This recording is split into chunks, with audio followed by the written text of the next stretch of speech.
Welcome to The Truth About Nothing, where we share our opinions about pop culture topics, and it means absolutely nothing. My name is Taylor. And my name is Jeremy. And yeah.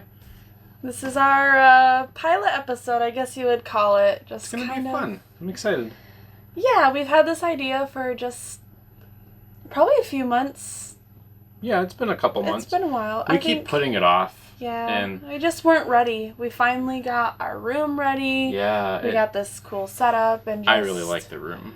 We're ready to kick it off. And what better way to kick off our new podcast style channel than to talk about Lord of the Rings?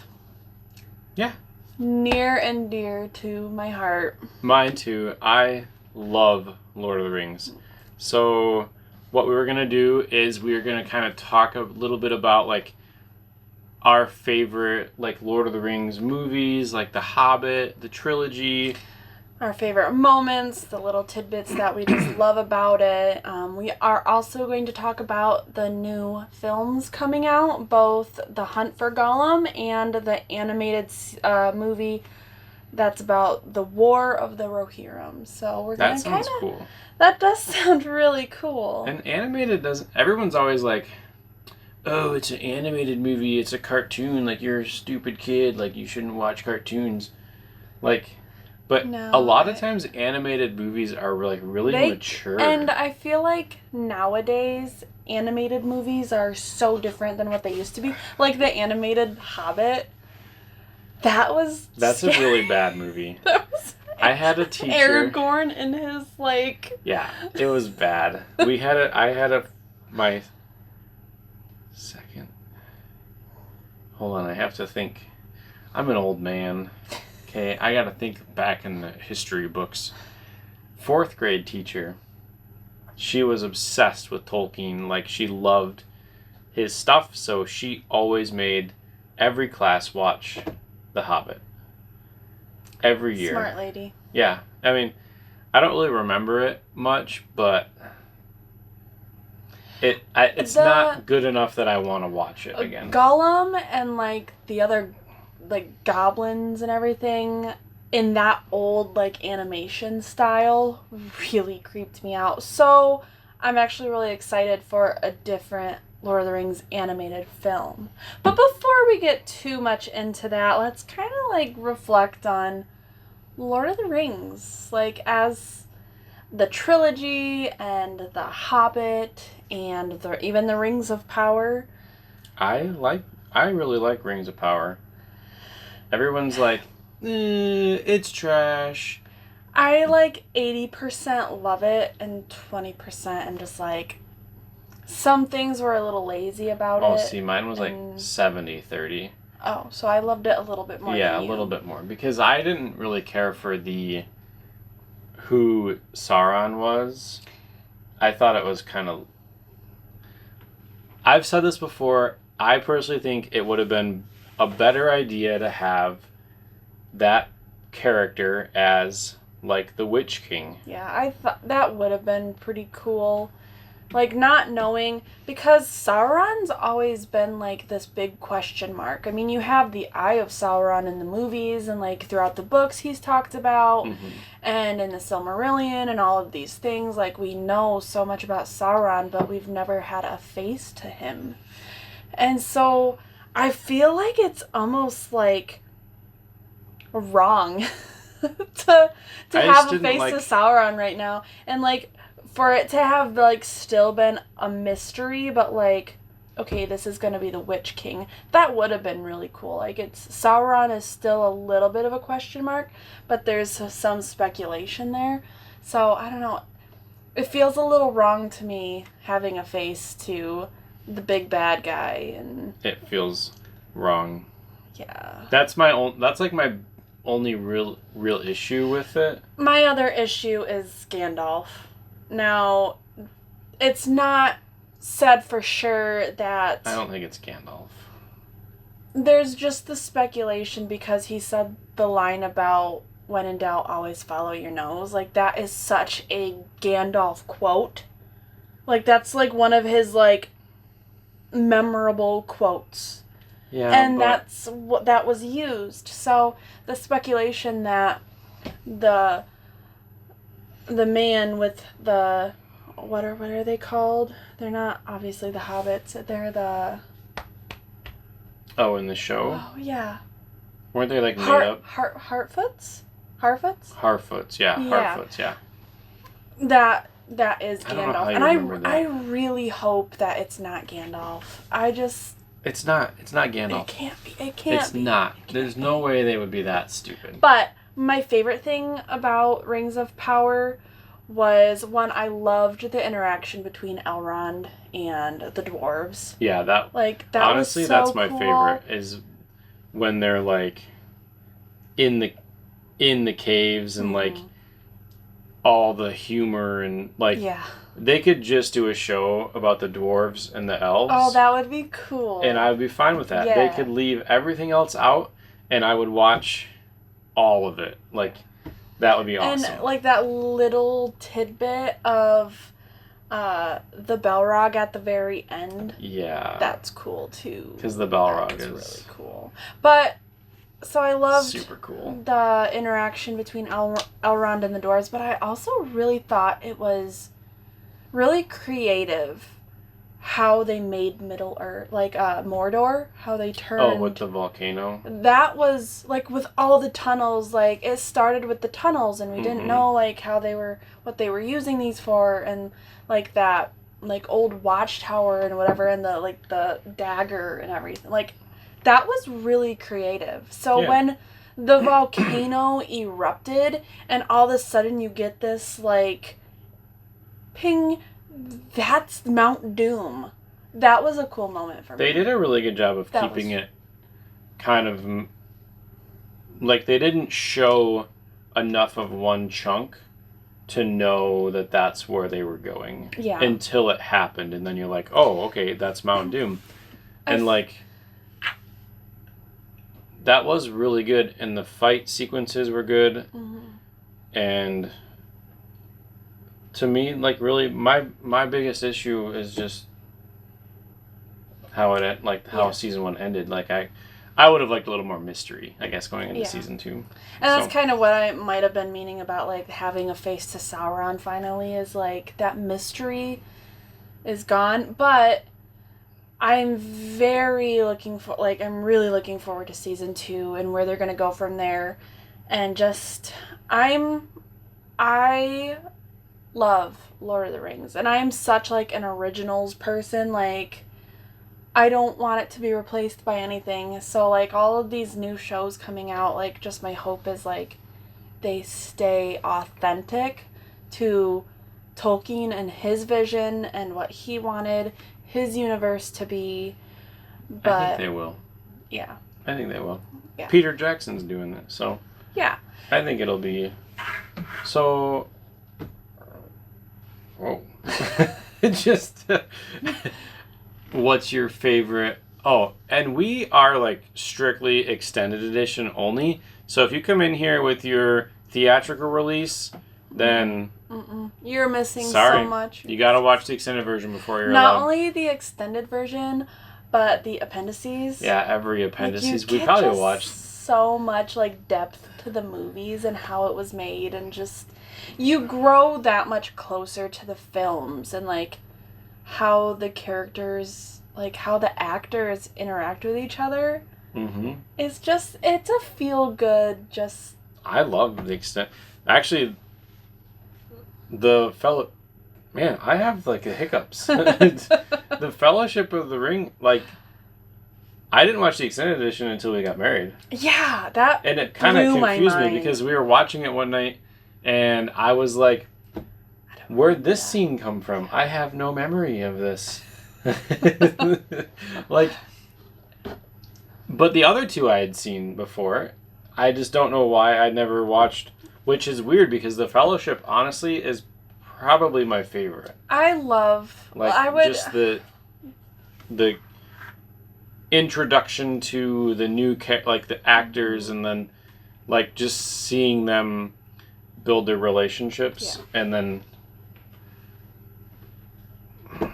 it's just good. Yeah, I'm kind of weird about like what my favorite of the trilogy is. Is like I would say my favorite is the Fellowship, just because I love the whole Fellowship together. Like I love that closeness and how they interact, and I love.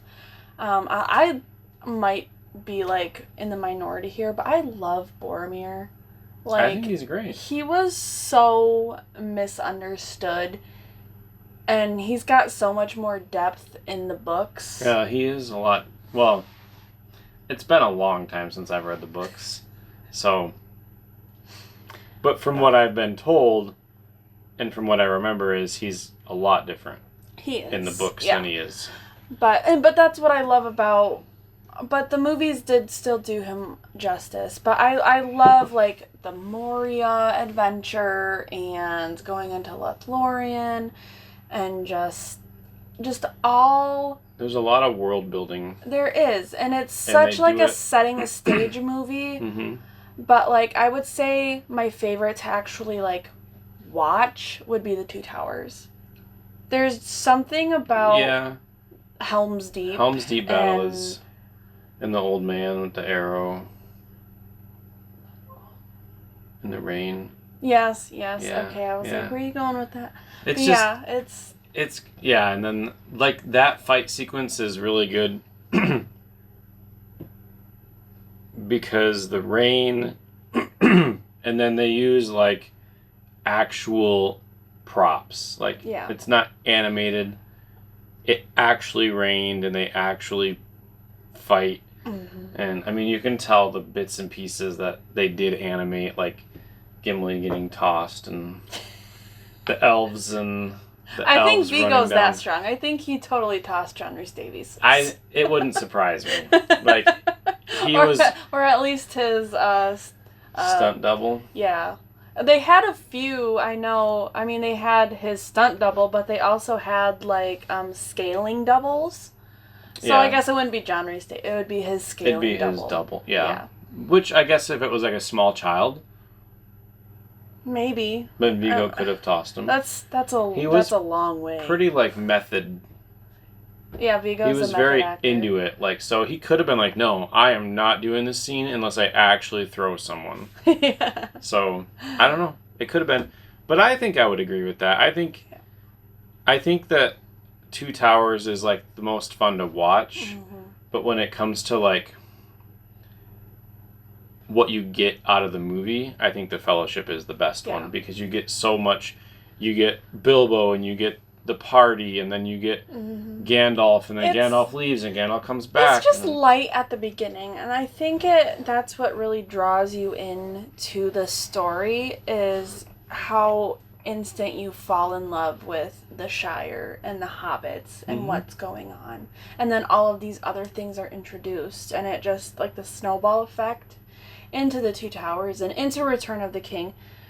And then just the ending and your love for this story through all three of these movies.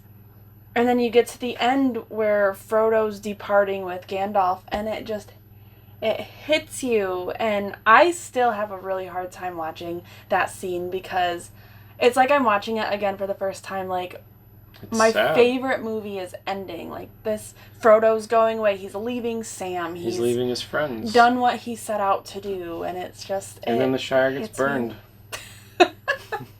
That's in the books when they come back. There's a lot more. Yeah. Which they could make an animated film about that. Actually, and that would that's be what super cool. Do you want to segue into it? I guess, yeah. That when you said that was what I heard. Was it on GameScoop maybe? Was that there was talks of an animated I know you mentioned that to me, that you read that somewhere. I think it was IGN. And they said that whoever they talked to, they said that they have enough clips of Saruman, of Christopher Lee, to be able to make a movie about the, like, Scourge of the Shire or whatever it's called. So that was I don't know if that's factual at all. We were talking about it beforehand, and it, like, clicked in my head, in my tiny little brain. That's what it was the the like destruction of the Shire and how they could clip enough. I mean, shoot, they could even do Count Dooku lines. Okay, but even if they don't use Christopher Lee, they could use a similar voice. And as a fan, sometimes when Lord of the Rings has been around for a long time, like the movies, and actors are getting older and they're not able to play certain parts. Sometimes as a fan, you just have to, unfortunately, let go of that when they're doing new thing. But who's gonna replace Christopher Lee in his? He's irreplaceable. Saruman I mean, Christopher Lee. I would say everyone in the Lord of the Rings trilogy is irreplaceable. I will say that they However, cannot ever do anything that would be like a direct timeline. Like, okay, what happened to Aragorn and Arwen after he becomes king? Did he have a baby? Did they go on a honeymoon? We'll never know because they're too old. We do know they had a baby. Well, okay, so she's more hardcore than me, I guess.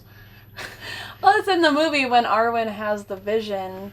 Oh yeah, that's right. Her the little kid running into Aragorn's arms. Okay. Chalk one up for her.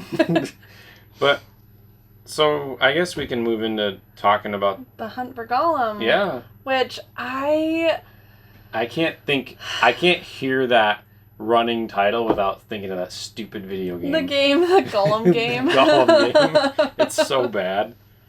But if you don't know what game I'm talking about, it's trash. Oh, go! Shout out to Video Game Donkey. Like, he did a video on this Gollum game, and it's super funny. And I think, like, just the clips that he showed of the game, like, it is a terrible game, and that game has created a fear for this movie, big time. Because I don't know. Other than there's... All I can picture is Gollum going back to his prison cell, and then Aragorn, like, wandering the wilderness trying to find him, but he's actually in jail with a bunch of orcs, and, like, it's just... I mean, they have such a opportunity with this movie, because in the books, in The Fellowship, there's not a ton said about what Aragorn and Gandalf were doing when they were searching for Gollum.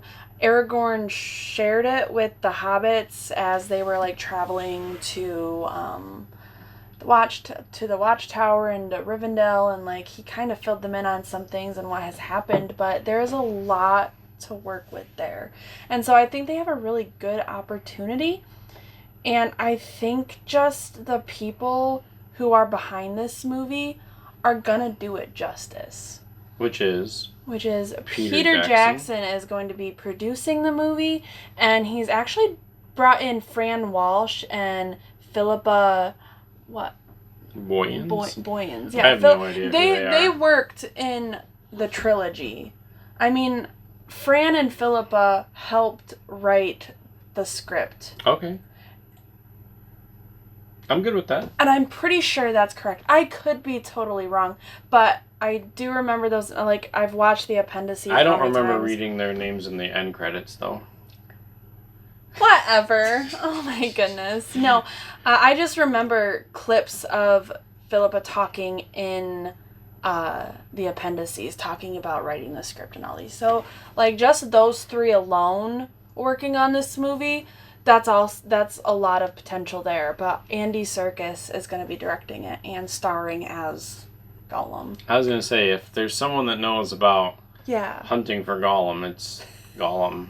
He should be able to find himself. I read a quote that, I forget what article I was reading. Andy said that I have some unfinished business with Gollum, and so I'm just excited. Well, that's because he dies at the end. What he's gonna bring. I think Andy Serkis is... his like portfolio he's a really good actor. He's pretty impressive as an actor. And then So I'm very excited. And what excites me the most is Weta is gonna be involved, and Weta did all of the costume designing, all of the prop designing, all of they created miniatures to shoot the trilogy. They were so involved, and they handmade things. They worked so hard, and that's why the Lord of the Rings trilogy looks so good, as they made their costumes and their props, and they didn't have to CGI every little thing. I mean, there was obviously some involved. I hope they do that again. I hope they keep it original to Lord of the Rings, because when The Hobbit, we haven't talked about The Hobbit yet. We don't need to. We don't, yeah. I mean, I love, if you're just watching the Hobbit trilogy as itself and not really caring about truth and accuracy, yeah, and they're great movies. Fine, they're done well, they're not. But there are some times it just doesn't feel. They feel really rushed. They feel rushed. It doesn't feel as authentic, because there is so much CGI and there is so much added to the story. And I get the adding, I suppose, but I don't get adding Legolas. Yeah, no. Except because it's Orlando Bloom. I mean, it was good to see Orlando Bloom. He's such a babe. Oh my he was goodness, check out that. He was my first crush as a kid. Yeah, mine too. Just kidding.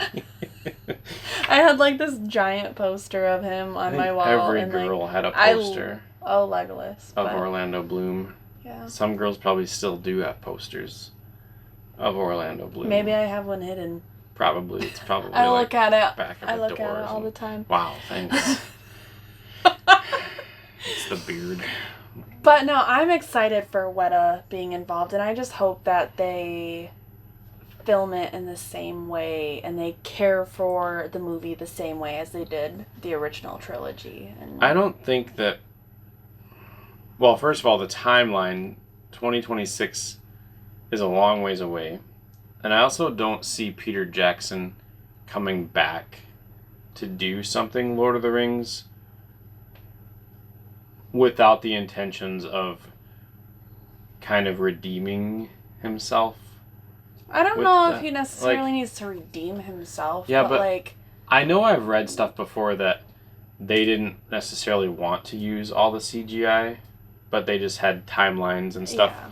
So maybe he wants to come back to do something where he can do that authentic, because that's why Lord of the Rings ages so well, is because everything is real. All the props are real. Mm-hmm. Very little CGI or animation, mostly because when it was filmed, there was not, the technology wasn't really there. They tried, but I just saw a clip today, just scrolling through TikTok, and it was the shot vertically ones. Is that what you're...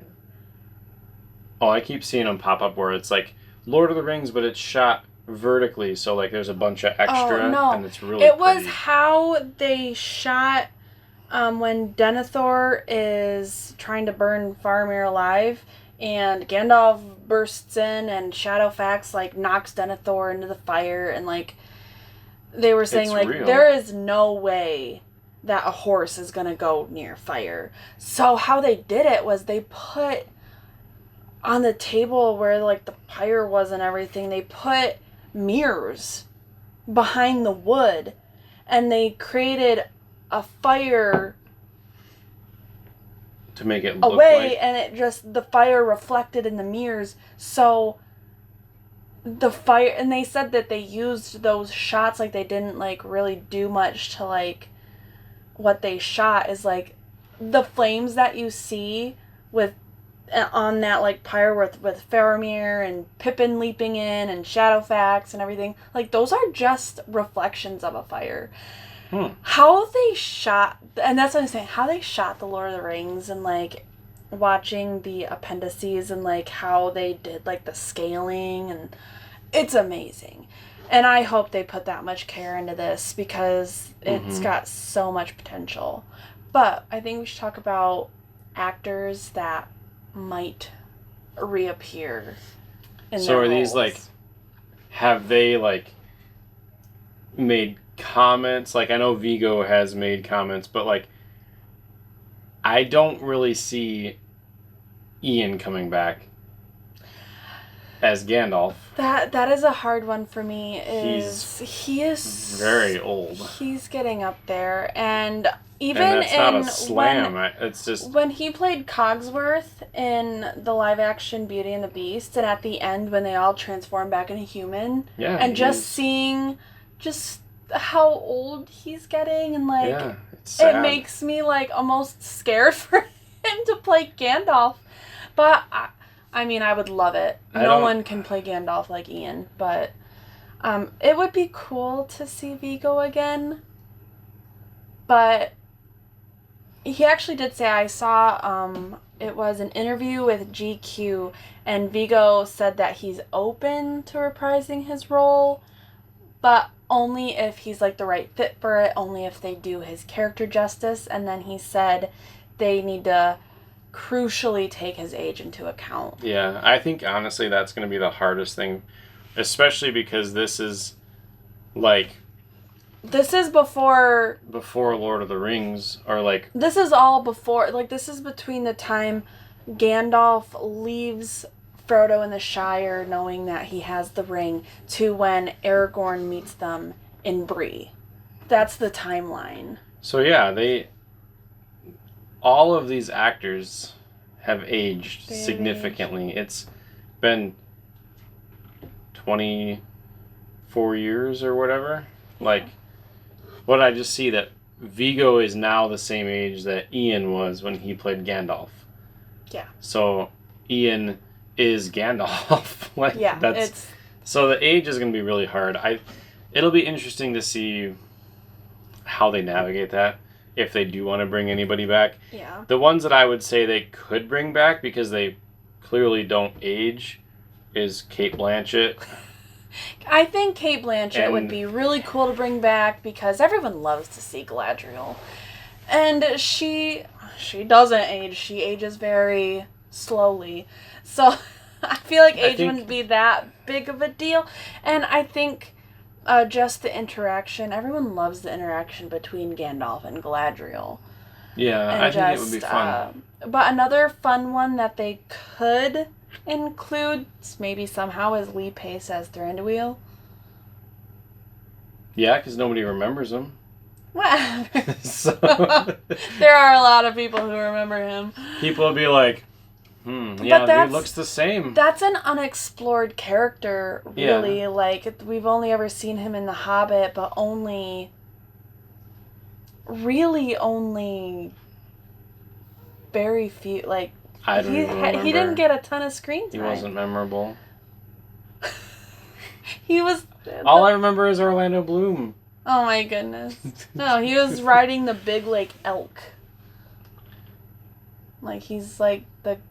Oh, like the king. Like the Lord of Mirkwood, or whatever, like that part of, like... Yeah. He was in there quite a bit. I guess quite a bit, but... Yeah. So, like, I feel like using, like, the elves would be cool. The one I don't think that they'd be able to use, though, is Hugo Weaving as Elrond. He's aged quite a bit, lot, too. Yeah. So, but it would be cool to see any of the previous actors reprise their roles, but again, yeah, as a fan, when they're doing a movie that's set before that time period and it's been 20 plus years, you have to be open to new actors.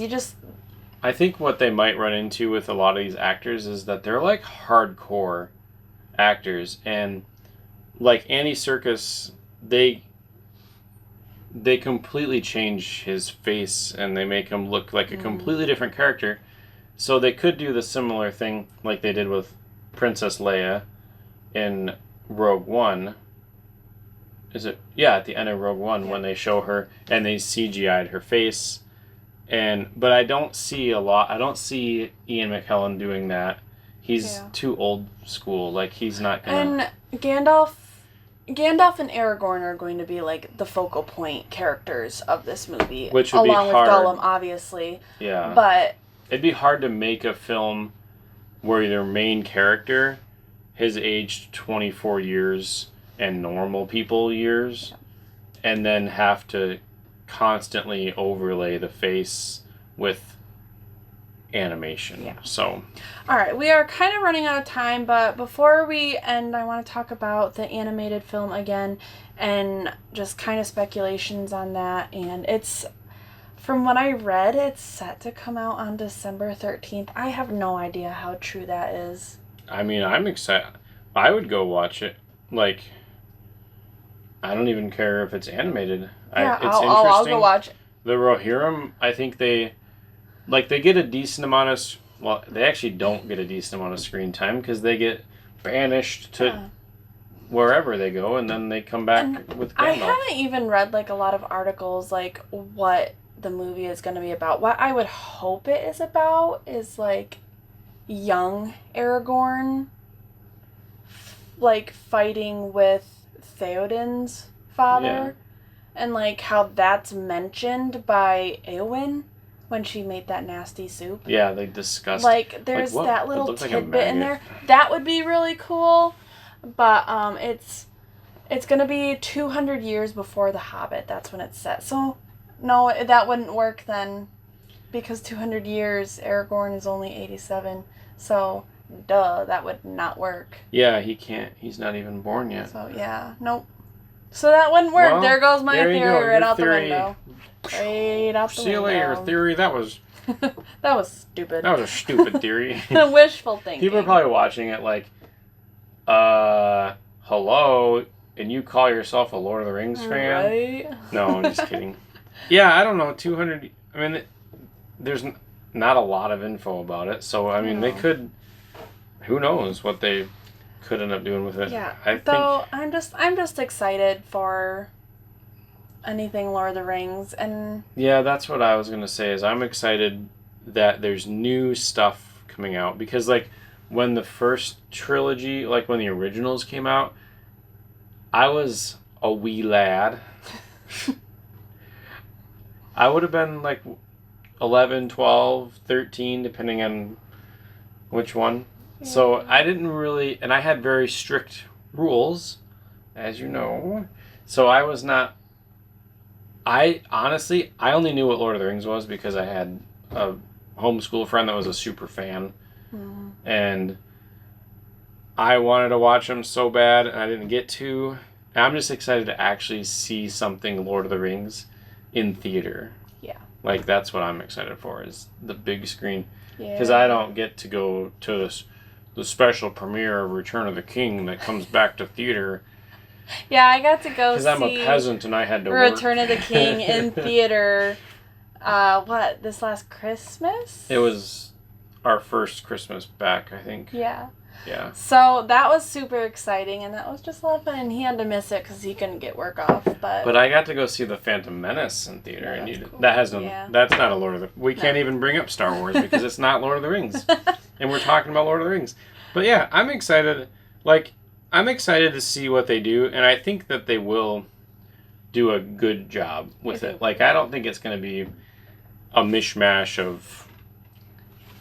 Like, I think they're going to put a lot of care And I like into that it. there's not a lot of story already created for They it. just so have- they can kind of use some... It's kind of like the Rings of Power. They had Yeah. some tidbits that they could use from, like, knowledge of the Silmarillion and all of these things that have been mentioned. Mhm. So they had a lot to go on, and they kind of just had to do what they had to do. And I think that this is that's what it's going to be like for Gollum. So I'm hoping that everyone who watches it, just keep an open mind. And just... Yeah, don't be like Star Wars fans. I love Star Wars. I'm the Lord of the Rings, he's the Star Wars. But So what I saw a lot during like when Rings of Power was releasing was a lot of like negativity. yeah. So And yeah. I just hope that doesn't happen. Yeah. I hope that there's some open-mindedness to their creativity, their freedom. Mm-hmm. So Yeah. So, well, tell us what you guys are hoping for in The Hunt for Gollum and The War of the Rohirrim, and just actors that you're speculating to return, and yeah, just let us know what you think about just Lord of the Rings. Do you love Lord of the Rings? What are like some of your favorite memories of it and favorite scenes and actors and moments, and just let us know. Yeah. Let us know.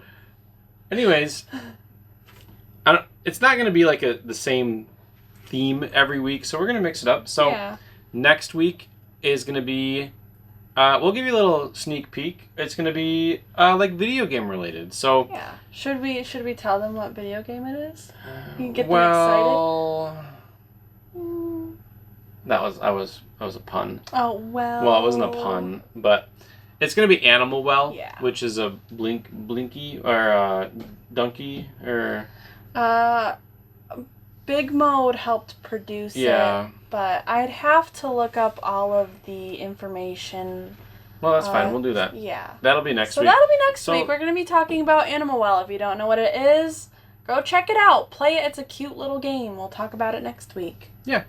So subscribe, like the video if you liked the video. And tell us what topics you would like to hear. Yeah, I like that. Yeah. That's good. Because we're only two people who like certain things. Let us know what you guys like, and we can try and... We try new things. I tried sushi. We're always open to I love sushi. But yeah, just let us know. Again, subscribe. And I think that's about it. Yeah. Should we ask them to smile? Like we do on my other... Yeah, remember to smile. Remember to smile. Just have a good day.